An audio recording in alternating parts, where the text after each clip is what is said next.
Il existe des rencontres qui transcendent la logique, comme si elles étaient écrites entre les lignes de l'inconscient collectif.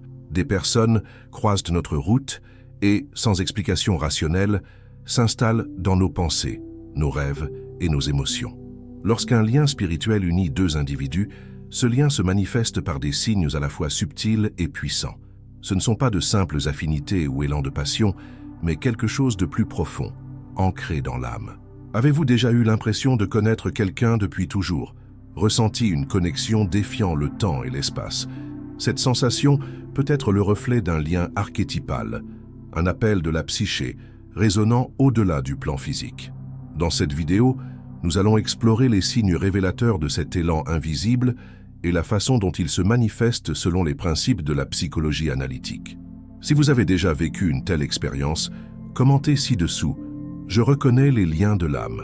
Dans la psychologie analytique de Carl Gustav Jung, les liens qui dépassent le plan physique se comprennent grâce à des concepts fondamentaux, tels que la projection, l'ombre, l'anima, l'animus et l'individuation. Quand deux personnes sont spirituellement connectées, cette relation naît souvent d'une résonance profonde entre leurs inconscients, ce que Jung appellerait une rencontre archétypale. Ces liens activent fréquemment des aspects inconscients qu'il faut reconnaître, intégrer et transformer. La projection est l'un des mécanismes premiers de ce type de connexion. On voit chez l'autre des qualités qui appartiennent en réalité à notre propre psyché, mais que nous n'avons pas encore intégrées. L'autre devient un miroir de contenu refoulé ou oublié. Quand une attirance magnétique naît sans raison apparente, il est courant que nous projetions sur cette personne des fragments de notre propre ombre, tout ce que nous avons exclu de notre conscience. Parallèlement, les archétypes du masculin animus et du féminin anima s'activent souvent dans ces liens spirituels. Une femme peut projeter son anima sur un homme, et vice-versa. Cela explique le sentiment de complétude, ou de retrouvailles avec une part perdue de soi-même. Par ce processus, la relation devient un pont vers l'individuation, ce chemin vers une connaissance de soi plus profonde et l'intégration de tous les aspects de l'être. Ces connexions ne sont pas fortuites. Jung estimait que l'inconscient collectif nous guide à travers des symboles et des synchronicités. Un lien spirituel n'est donc pas simplement une relation émotionnelle intense, mais une invitation à la croissance intérieure. Il nous met au défi, nous transforme et souvent nous conduit à guérir des blessures ancestrales. Les liens spirituels ne naissent pas dans le conscient. Ils surgissent des couches les plus profondes de la psyché, là où résident les contenus symboliques, archétypaux et inconscients qui façonnent nos expériences les plus transformatrices. Lorsqu'une connexion immédiate, inexplicable et intense se crée, nous assistons à un véritable miroir psychique, l'activation de projection. Pour Jung, projeter, c'est attribuer à l'autre des contenus qui nous appartiennent, mais que nous n'avons pas encore reconnus comme faisant partie de nous. Dans un lien spirituel, nous projetons sur l'autre l'image de quelque chose de sacré, de complet ou même de perdu. Notre psyché aspire au retour à ces aspects oubliés ou refoulés.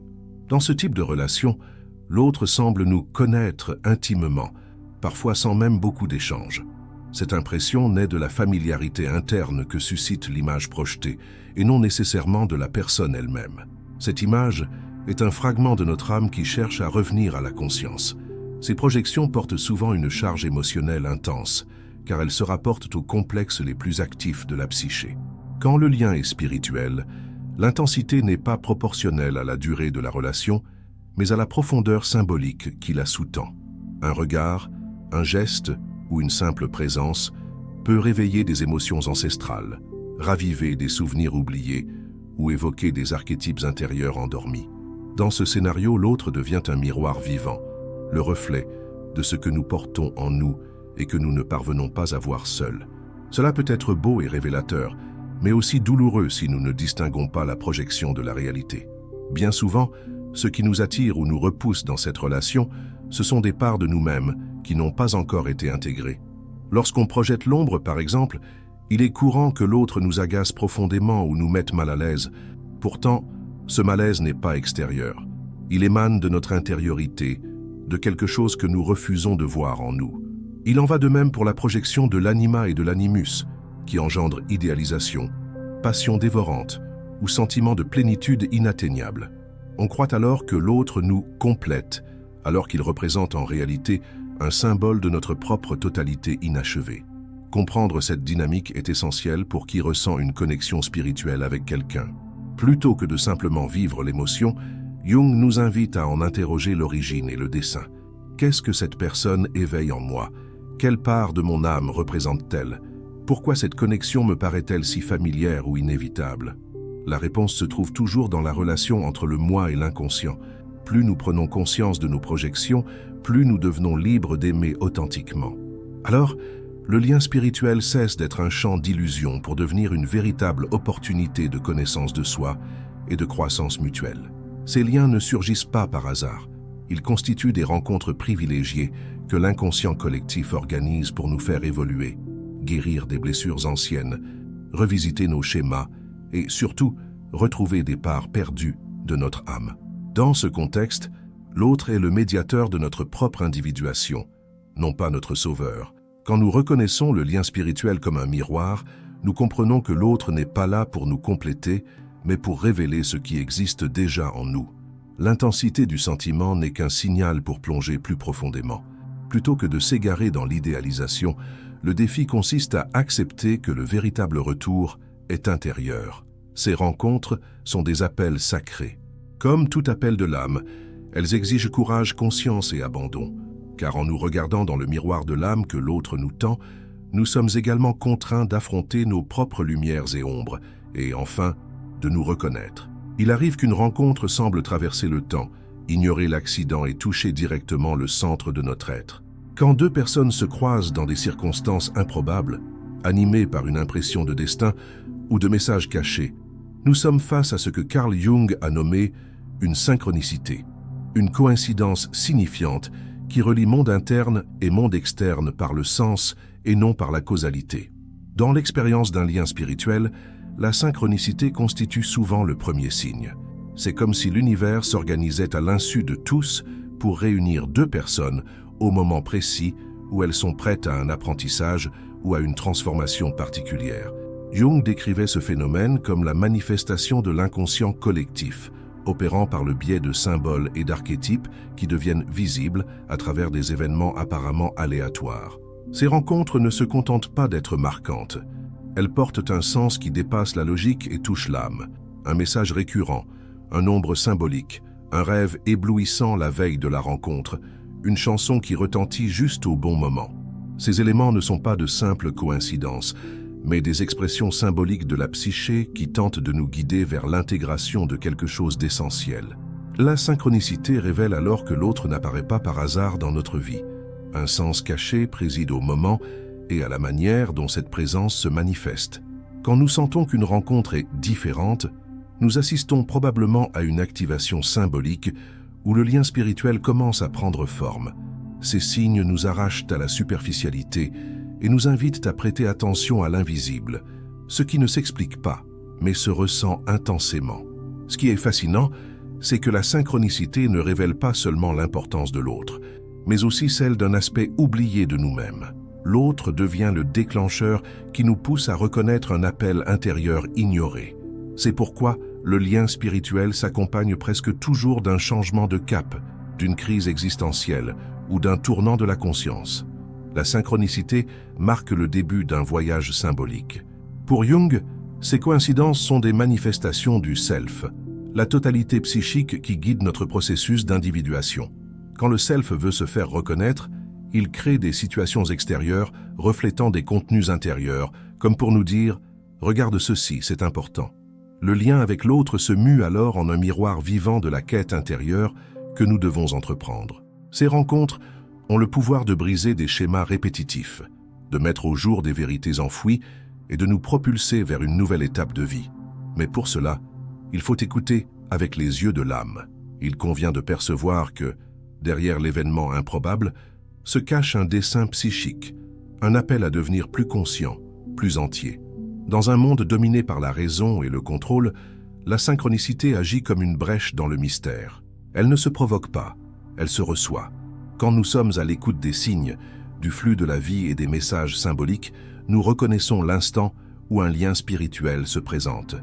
Il ne s'agit pas de prévoir ou de forcer des rencontres, mais de laisser l'inconscient œuvrer et de faire confiance à ce qu'il révèle. En saisissant la synchronicité comme langage de l'âme, nous apprenons à chérir les rencontres qui nous transforment. Même fugaces ou troublantes, ces relations ont pour vocation de révéler ce qu'il y a de plus authentique en nous. Elles nous tirent de l'automatisme et nous ramènent à la dimension symbolique de l'existence. Ainsi, le lien spirituel ne concerne pas l'autre, mais ce que l'autre révèle en nous. L'accident, lorsqu'il porte un sens, cesse d'être accident. Il devient message, murmure de l'inconscient qui nous conduit vers l'intérieur, par la médiation de quelqu'un qui n'aurait jamais pu être rencontré par hasard. Les liens spirituels, contrairement aux apparences, ne sont pas toujours doux ou confortables. Ils réveillent au contraire des couches profondes et refoulées de notre psyché. Quand on rencontre quelqu'un avec qui existe cette forme de connexion, il n'est pas rare que surgissent conflits et tensions démesurés par rapport à la relation elle-même. Cela s'explique par l'activation de l'ombre, un concept central de la psychologie analytique jungienne. L'ombre incarne tout ce que nous excluons de notre conscience parce que nous le jugeons inacceptable, honteux ou incompatible avec l'image que nous avons de nous-mêmes. Elle ne se résume pas au négatif, mais englobe tout ce qui a été réprimé faute de correspondre aux exigences de l'ego. Lorsqu'un lien spirituel s'établit, l'autre devient le miroir de cette ombre. En voyant cette part reflétée dans son comportement ou ses attitudes, nous réagissons avec jugement, peur, irritation ou résistance. Ces réactions intenses sont précieuses. Elles signalent que la relation accomplit une fonction psychique plus élevée, dévoiler ce qui était caché. Quand nous éprouvons colère, jalousie, rejet ou désir de fuir sans comprendre pourquoi, la présence de l'ombre est probable. Cela n'implique pas que le lien soit toxique, mais qu'il sert le processus d'individuation, devenir soi-même, en intégrant toutes les composantes de la psyché. L'ombre peut se manifester de 1000 manières dans un lien spirituel, à travers chez l'autre des comportements que nous jugeons intolérables parce que nous les avons nous-mêmes refoulés. Elle peut se montrer par une dépendance émotionnelle, lorsque nous lui abandonnons le contrôle de notre équilibre intérieur. Elle peut surgir lorsque nous nous sentons menacés par une qualité que l'autre incarne, succès, liberté, spontanéité, intensité, légèreté. Ce qui nous dérange révèle ce qui dort en nous. L'activation de l'ombre dans ces relations se révèle souvent comme un catalyseur transformateur. Quand nous comprenons que ce que nous projetons sur l'autre est un aspect de notre propre âme, la relation cesse d'être un champ de bataille pour devenir un champ de guérison. La colère se mue en lucidité, le malaise en connaissance de soi et la souffrance en intégration. Ce processus demande mûrissement émotionnel et courage. Affronter l'ombre, c'est parfois confronter des vérités douloureuses sur qui nous sommes ou qui l'on nous a appris à être. Mais c'est précisément pour cela que ces liens spirituels sont si marquants. Ils ont pour mission symbolique de briser des structures internes obsolètes et d'ouvrir la voie à un nouveau niveau de conscience. Les conflits, dans ce contexte, ne doivent pas être perçus comme des échecs, mais comme l'inévitable rencontre de deux psychés qui se reconnaissent. Plus notre lien touche l'âme, plus les affrontements sont intenses. L'autre nous déséquilibre, non pas pour nous détruire, mais pour nous reconstruire plus authentiquement. Jung soulignait que l'ombre, une fois intégrée, devient source d'énergie créatrice et renouvelante. Cela vaut aussi pour les relations. Traverser consciemment les conflits et comprendre leur rôle symbolique transforme le lien spirituel en un puissant catalyseur de guérison. La douleur se mue alors en sagesse lorsque replacée dans son véritable contexte. Le défi consiste à résister à la tentation de blâmer l'autre ou de fuir l'expérience. Un lien spirituel ne se dissout pas avec la distance matérielle, car il s'enracine dans l'âme. Rompre sans comprendre la fonction psychique de ce lien, c'est perdre une chance de se transformer. Y rester sans conscience, c'est répéter les mêmes schémas et retarder la rencontre avec soi-même. La véritable libération advient quand nous utilisons les conflits comme miroir et la souffrance comme boussole. L'ombre cesse de nous gouverner dès qu'on la reconnaît. L'autre, jadis responsable de nos tourments, apparaît comme le messager d'une part oubliée de notre être. Toute relation significative porte en elle le potentiel de nous conduire vers la rencontre de notre essence. Dans les liens spirituels, ce potentiel est décuplé, car l'autre n'est pas seulement un compagnon ou un objet d'affection, mais l'agent catalyseur de l'individuation. Pour Jung, individuer, c'est réaliser la totalité de l'être, intégrer les opposés, conscient et inconscient, lumière et ombre, anima et animus, dans un processus continu d'éveil de l'âme. Dans ce parcours, l'autre n'est pas une destination, mais un passage. Non pas une solution, mais un miroir. Quand nous rencontrons quelqu'un qui réveille en nous des émotions profondes, des souvenirs cachés et des réactions inexplicables, c'est le signe que le self, le centre régulateur de la psyché, organise un mouvement interne de rééquilibrage. La présence de cette personne dans notre vie a un but symbolique, révéler ce qui n'est pas intégré, nous pousser hors de notre zone de confort et nous obliger à grandir. Ainsi, le lien spirituel devient un chemin de transformation intérieure. Ce processus n'est pas nécessairement confortable. Au contraire, il est souvent douloureux et déroutant. L'autre nous confronte, même sans le vouloir, à nos insécurités, nos blessures et nos limites. Nous devons revisiter nos schémas, abandonner des illusions, nous détacher d'anciennes versions de nous-mêmes. Mais c'est précisément dans ce dénuement que germe la transformation. Le lien nous fait revisiter nos traumatismes, redonner sens à des histoires et affronter honnêtement qui nous sommes, au-delà des masques, des rôles et des idéalisations. Tout au long du chemin d'individuation, l'autre joue le rôle symbolique du guide intérieur. Même si le contact se fait rare ou que la relation semble terminée, la présence archétypale de cette personne continue d'agir dans notre inconscient, propulsant des forces qui nous poussent vers l'avant. C'est pourquoi de nombreux liens spirituels n'ont pas besoin de perdurer matériellement pour accomplir leur mission. Ce qui compte, ce n'est pas la durée, mais l'empreinte symbolique laissée dans notre psyché. Jung affirmait que la vraie relation se caractérise par la responsabilité de chacun envers sa propre totalité, plutôt que par la recherche d'une complétude extérieure. Les liens spirituels vecteurs d'individuation sont ceux qui, au lieu d'encourager la dépendance ou la symbiose, éveillent l'autonomie émotionnelle et l'intégration des aspects projetés. Avec le temps, nous réalisons que ce que nous cherchions chez l'autre, acceptation, amour, reconnaissance, appartenance, réside déjà en nous. L'autre n'a été que le portail nous ramenant à notre centre. Ce chemin est subtil et appelle à une vigilance intérieure. À mesure que nous cessons de voir l'autre comme un sauveur ou un adversaire, nous comprenons qu'il est venu jouer un rôle nécessaire à notre développement. Avec cette conscience, la relation se transforme. Elle n'est plus source de souffrance, mais souvenir sacré d'un processus profond de connaissance de soi. La douleur passée se mue en gratitude, car sans ce miroir, nous ne nous serions jamais reconnus. S'individuer à travers l'autre ne signifie pas répondre à ses attentes, mais laisser la relation révéler qui nous sommes, au-delà des défenses de l'ego. Le lien spirituel devient alors une initiation symbolique. Il nous enseigne à mourir aux anciennes versions de nous-mêmes et à renaître à un niveau de conscience nouveau, plus authentique, plus entier, plus en harmonie avec l'âme. Il n'est pas rare qu'après une expérience spirituelle avec quelqu'un, la personne ressente un changement intérieur profond. Cela peut se traduire par une nouvelle manière de se relier, une spiritualité renouvelée, des priorités redéfinies, des désirs transformés ou une perception différente de soi. Ce sont les signes que le lien a joué sa fonction alchimique, déclenché une transformation intérieure irréversible. Quelque chose a été vu, ressenti et compris au plus profond, et cela suffit à réécrire notre parcours. L'individuation est le destin de l'âme, et dans les liens spirituels, l'autre est souvent le messager de ce destin. Il surgit au moment exact, avec les mots justes et les gestes nécessaires pour indiquer la direction. Et même si la route est solitaire, cette rencontre demeure le symbole d'une vérité plus vaste. La transformation est possible et le chemin passe inévitablement par le cœur. Certaines rencontres ne sont pas de simples coïncidences. Elles sont des appels de l'âme, des invitations muettes à plonger en soi et à réveiller les parts oubliées de l'être. Quand un lien spirituel se noue, ce n'est pas seulement l'autre qui nous transforme, c'est lui qui nous conduit à reconnaître qui nous sommes vraiment.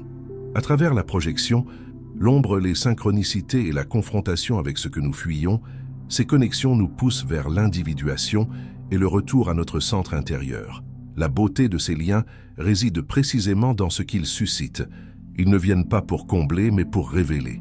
Ils n'offrent pas la paix immédiate, mais un chemin de conscience profonde. Si vous avez déjà ressenti que quelqu'un a joué ce rôle dans votre vie, sachez que ce n'est pas un hasard. Il y avait un dessein symbolique. Il y a eu transformation. Si ce contenu a touché votre âme, abonnez-vous dès maintenant à la chaîne et activez les notifications pour recevoir d'autres réflexions mêlant psychologie profonde et spiritualité. Et ne manquez pas la vidéo qui vous attend à l'écran. Elle complète tout ce que nous avons exploré aujourd'hui et pourrait être la prochaine étape de votre voyage intérieur. Rappelez-vous, tout lien véritable est une opportunité de guérison. Et toute guérison commence lorsque nous choisissons de voir